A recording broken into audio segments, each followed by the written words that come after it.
भालू पाई पूरा गाँ एवं भୟରେ कप्तिपदा वनांचल अधीन चकरापाड़ ग्राम देखा मिली एमती घटना। ग्राम बिल भितर एक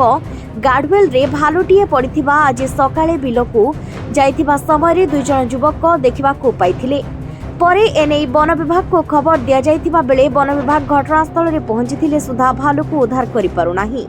गार्डवेल भितर 24 फुट गभीरतार एवं जीवन पाई संघर्षरत भालू 2 घंटारू अधिक हेलाणी भालुटी गार्डवेल रे फसी रहिथिबा बेले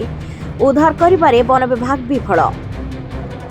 एठी आज्ञा भालू आसी काल राति आसी पड़लानी माँ भालू छुआ भालू दिजन आसते आसला छुआ भालूटा खसी पड़ी कूओ भितर उद्धारकारी दल बर्तमान सुधा माने केते समय आगु आसी पहुंचुनी तेणु बर्तमान जाए भालू से भितर पानी पड़ी एकदम निष्कातिया हो गलानी सी माने मरिया स्टेज हाँ तथापि 4-5 घंटा पड़लानी सी वन विभाग ये 2 घंटा कांतरू हम आसुँच खाली खट गोटे दौड़िया खट पकई सी बर्तमान जाए उठी ना भालू आ परिस्थिति एरक जदि आउ 15-20 मिनट रही भाव सी मरज से भितर तेणु तुरंत से एक्शन ने भल हम पाखापाखि 1000 लोकर समागम ये भालू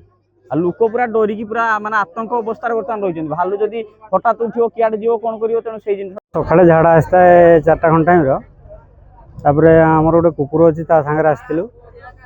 सी आसिक ये पहुँचला गोटे बड़ भालू कूओ उपर छिड़ा होता मत आसते भी डर लगे से भालूटा गला मुझे आसिक देखली छोट भालूटा गोटे पड़ी कूओ भितर से भितर आसिक पहुँचला लोक सब एपट सेपट आसिले फरेस्ट वाला आसिले सब देखिले बर्तमान भी उद्धार कार्य चली उद्धार करना।